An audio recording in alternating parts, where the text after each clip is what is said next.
Bonjour à tous, je voulais faire cette vidéo aujourd'hui pour vous expliquer l'histoire des capteurs que les ânes ont sur la queue.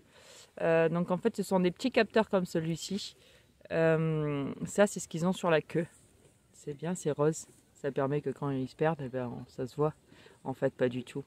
L'idée de base est bonne, mais en fait ceci va avec. Il faut les accrocher et en fait c'est ça qui les accroche. Donc pour vous dire la vérité, quand ils les perdent, eh ben, il faut les chercher pendant longtemps, très longtemps. Peu importe. Passons ce sujet. Il faudrait qu'il fasse ça en rose, hein, petit message au passage.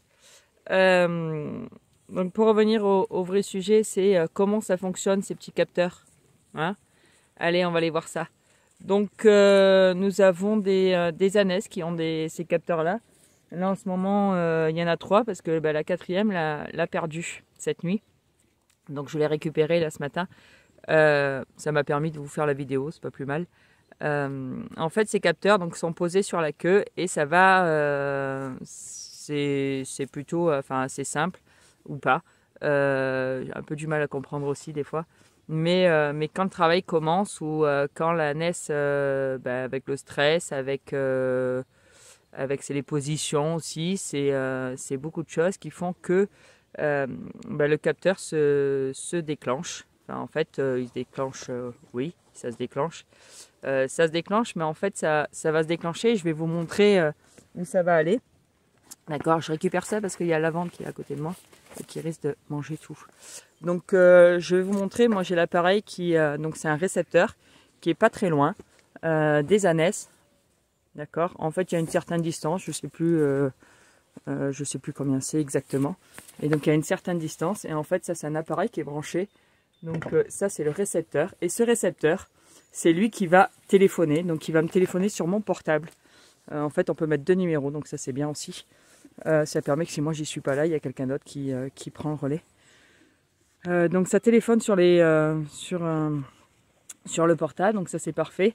Et ça envoie même un texto après, en mettant le numéro du capteur. Parce qu'en fait, je ne sais pas si vous avez vu, mais il y a des numéros.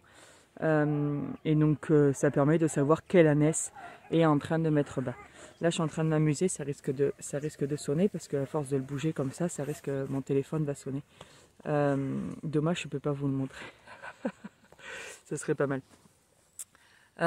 Et donc, du coup, ça permet de venir à temps, parce que en général le travail commence, ça ne veut pas dire que l'anon il est en train de sortir tout de suite maintenant. Ça laisse un peu de temps, des fois ça peut être une demi-heure, 3/4 d'heure. Des fois le bébé il est déjà en train de sortir et le bébé, la tête est presque déjà dehors. C'est rare mais ça arrive. En général j'ai quand même, on voit que le travail commence, la naisse est couchée, elle a des contractions, énormément de contractions, mais souvent ça commence mais le bébé n'est pas encore là. Mais sinon, c'est après on vous prend les vidéos pour avoir les bébés. Et c'est vous qui choisissez un peu les prénoms aussi, pas que. Mais en tout cas, des suggestions. D'ailleurs, cette année, c'est la lettre... l'année dernière, donc c'est la lettre O. Donc cette année, c'est la lettre P. Donc si vous avez des suggestions, n'hésitez surtout pas à nous en donner. Pour des mâles et des femelles, parce qu'en plus, on en attend beaucoup des annonces cette année. Puisqu'il y en aura normalement 18 voire 19 si tout va bien. Gracieuse, on a une pointe d'interrogation quand même si elle a un gros bidou. Il n'est pas si gros que ça justement. Donc voilà. J'espère que vous avez eu toutes les explications, du coup, que j'ai fait ça correctement. Et puis je vous dis à très bientôt. À plus.